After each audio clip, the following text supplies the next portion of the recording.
The Tired Millionaire. Victor Moreau was the kind of man many admired.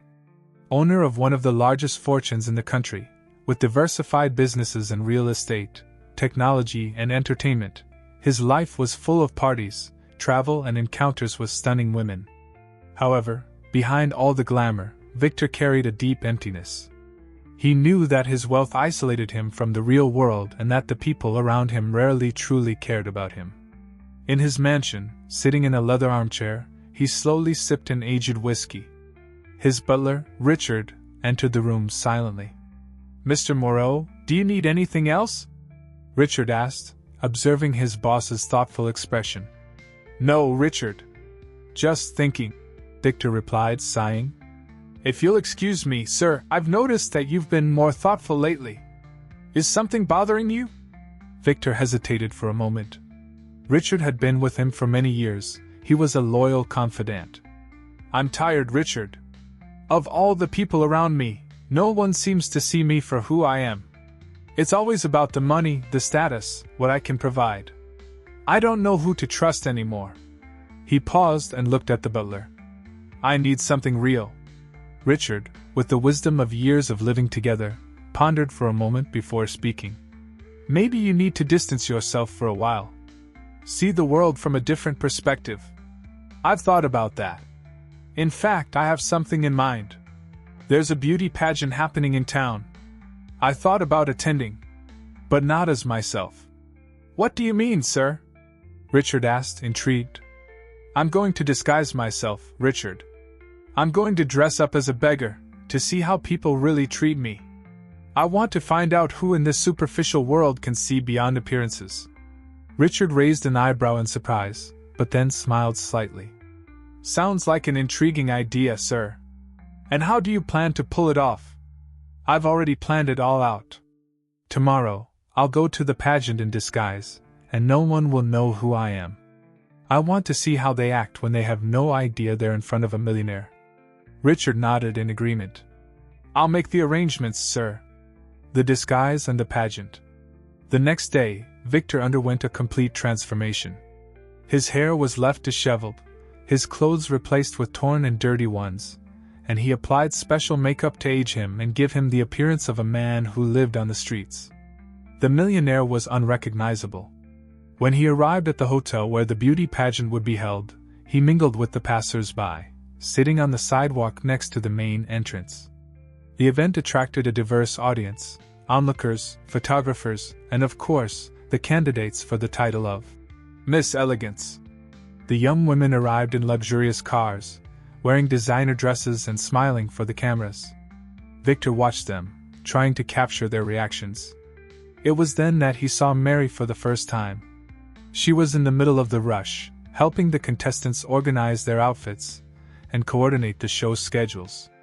Unlike the glamorous women who participated in the contest, Mary was simple. Her beauty did not lie in expensive clothes or heavy makeup, but in her serene and attentive presence. While she was helping one of the models, a conversation caught her attention. "Look at that beggar over there on the sidewalk," said one of the contestants, a tall woman with impeccably tied-up blonde hair. "Does he think he can be here? How embarrassing!" "Totally out of place," replied another contestant, laughing. "Does he think anyone will give him money at this event?" Victor heard the comments, but remained silent. He knew that this would be part of the audition. However, it was Mary who stood out amidst the laughter. She frowned, clearly bothered by the other women's words. After a moment of hesitation, she headed for the hotel exit, walking straight up to Victor. "Hi, are you okay?" Mary asked, crouching down beside him with a gentle smile. Victor looked at her, surprised by her attitude. "Yes, I'm fine," he replied, trying to maintain the pose of a man who lived on the streets. Mary continued to smile, with a sincere expression of concern. "Are you sure? I can get you something to eat or drink. It seems like you've been here for a while." Victor was momentarily speechless. He had never met someone who, without knowing him, offered help in such a genuine way. "Thank you, but you don't have to. You're very kind," he said. She nodded, still looking worried, But then one of the coordinators called her away, and she had to get back to work. Victor watched her as she walked away, and a different feeling began to form inside him. For the first time in a long time, he felt like he had met someone who cared about others, without expecting anything in return. Backstage intrigue. Behind the scenes of the pageant, the competition was fierce. The contestants, although they smiled for the cameras and the judges, treated each other with disdain and, often, malice. Rivalries formed, and some women did everything they could to sabotage the others' chances. The most popular among the contestants was Claire, a famous model, whose arrogant behavior dominated the backstage area. "I heard that poor Mary has her eye on a beggar out there," Claire commented in a venomous tone, as she applied another coat of lipstick. "She really has no idea what she's doing here." "Of course, she's just an assistant," replied one of the other contestants. "She shouldn't even be in the same room as us." Mary, hearing the laughter and comments, decided to ignore them. She was already used to that kind of attitude. Even though she wasn't one of the contestants, she knew that her role here was important. She just wanted to do her job well, without getting involved in the intrigues.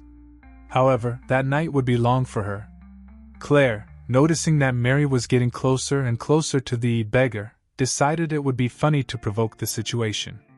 She and some other contestants made a bet, who would be the first to humiliate the man in the most creative way. "Let's see how far this story goes," Claire said, smiling mischievously at the others. However, with each new attempt at provocation, Mary always appeared by Victor's side, offering her help and sympathy. Mary's behavior began to attract the attention not only of the contestants, but also of some of the judges and the contest organizers themselves. One of the organizers, Robert, was particularly interested in Mary and noticed her interaction with the beggar. He approached one of the contestants, Denise, who was his favorite for the contest. "Did you see that girl, Mary, talking to that beggar?" Robert asked, crossing his arms. "Yes, it's getting weird, don't you think?" Denise replied, also interested in feeding the gossip. Robert nodded. "I'll have a talk with her. This could be a problem for the contest." Revelations and conflicts. In the following days, Victor's behavior continued to surprise Mary. She realized that he was no ordinary beggar. He had a dignified demeanor, even with his dirty clothes and his face covered in marks of exhaustion. Whenever she approached him to help him, he would thank her politely, but he never asked for anything. This intrigued her. What was a man like him doing there? One night, after one of the stages of the contest had ended, Mary decided to do something more. She took a bag with some fruit and bread from the hotel and took it to Victor, who was sitting on the sidewalk.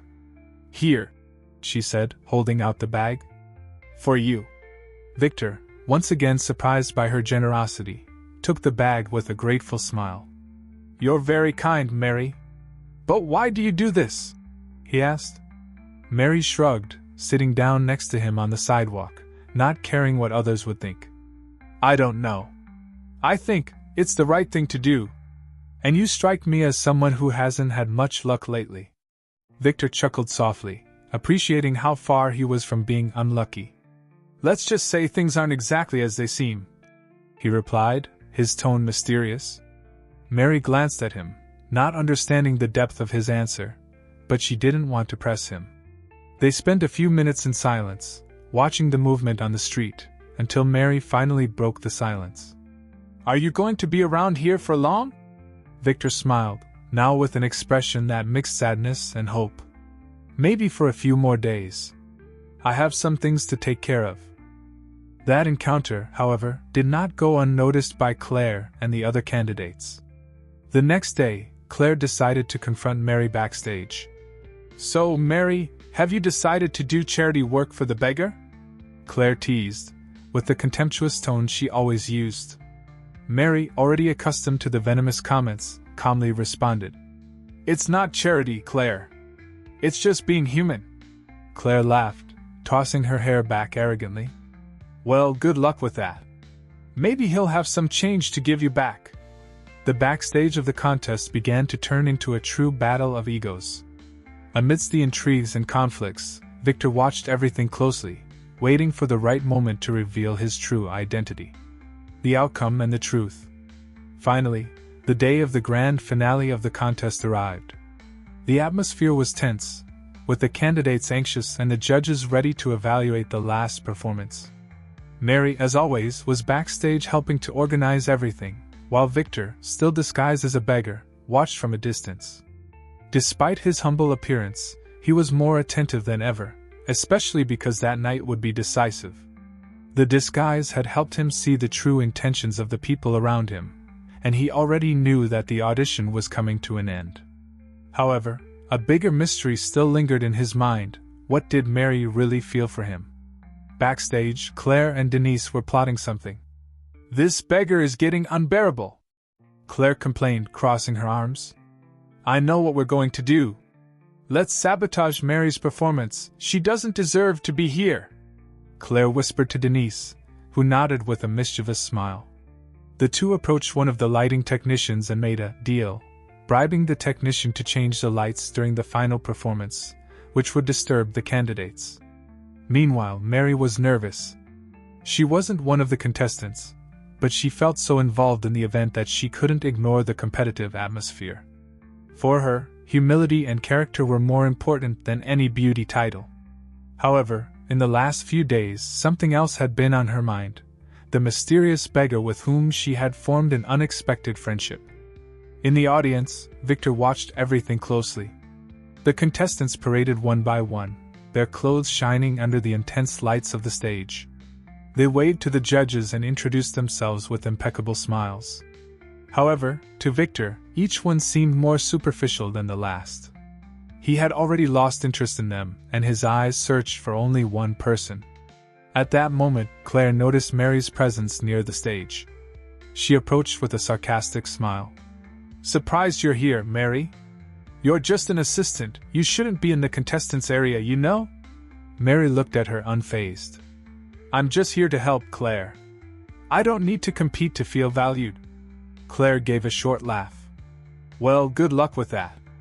I hope you find something that flatters you, because beauty is definitely not your strong point." Mary was preparing to answer when the stage lights flickered abruptly, causing a distraction. The lights went out completely for a few seconds, and then came back on, but unsteadily. Claire and Denise chuckled softly at the chaos they had caused. Dinner and the confrontation that same night. After the contest, Mary decided to take a walk to clear her head. She walked through the dark streets near the hotel until she saw Victor sitting on her usual sidewalk. She felt herself drawn toward him, as if something about this mysterious man intrigued her deeply. "Are you okay?" she asked, sitting down next to him as she had done before. Victor looked at her with a weak but gentle smile. "Yes, I'm fine. Actually, I was thinking about you." Mary was surprised by his sincerity. "Thinking about me? Why?" "Because you're different, Mary," Victor replied bluntly. "Since I got here, you're the only person who's treated me like a human being. I'm not just a beggar to you. And that is something rare." Mary felt her cheeks flush slightly, but she kept her tone calm. "I just treat people the way I want to be treated. There's nothing special about it." "Yes, there is," Victor insisted. "You don't know me, you don't know anything about me, and yet you still care. That's why I'd like to invite you to dinner. Just to talk." Mary hesitated. She had never been out with a homeless person before, and the proposal seemed strange. But there was something about Victor that made her trust him. "Okay," she said finally. "But just dinner." Victor smiled. "Perfect." The secret revealed the dinner was at a small neighborhood restaurant, simple but cozy. Mary felt more at ease there than she would at any fancy event. Victor, still dressed in his homeless clothes, seemed like a completely different person in a more intimate setting. As they talked about life, she realized that he had a wisdom and depth that she hadn't expected. "You seem to have lived through a lot," Mary commented, watching him closely. "Maybe I've lived longer than you think," he replied enigmatically. Mary smiled. "Always so mysterious. You know, I never asked you your name." Victor was silent for a moment, wondering if this was the right time to reveal it. But he felt it was time to be honest with her. "My name is Victor. Victor Moreau." Mary's eyes widened. "Victor Moreau? The millionaire? Is this some kind of joke?" He shook his head. "No, Mary. It's not a joke. I'm Victor Moreau. And I disguised myself as a beggar because I wanted to find someone who would see me beyond my wealth." Mary was shocked, her mind processing what she had just heard. The weeks she had spent with Victor, the man she thought was a beggar was, in fact, one of the richest men in the country. She didn't know how to react. Why did you do this?" she asked finally, her voice shaking. "Because I was tired of meeting empty people, who only approached me because of my money," Victor explained sincerely. "I wanted to find someone real, someone like you." Mary, however, moved away slightly. "And now you think I only approached you because I didn't know who you were?" Victor felt uncomfortable with the accusation. "No, Mary, that's not it." "Then what is it?" she asked, irritated. "You disguised yourself, lied, and now you think you can judge what I feel or don't feel." "I didn't want to deceive you. I needed to know who you really were." Mary stood up, her eyes full of hurt. "You know what, Victor? I don't care who you are. But you've damaged my honor.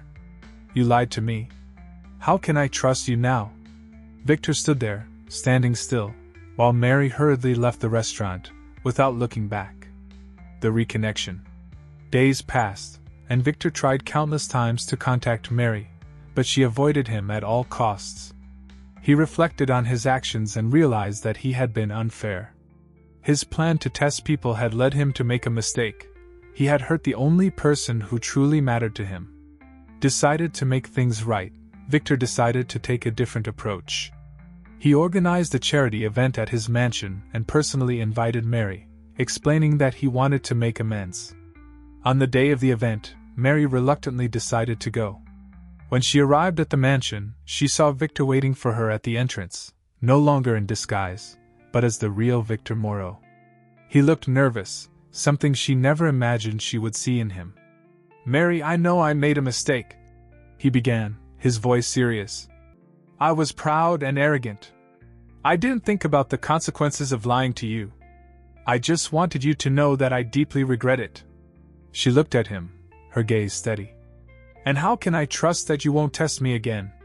Victor took a deep breath.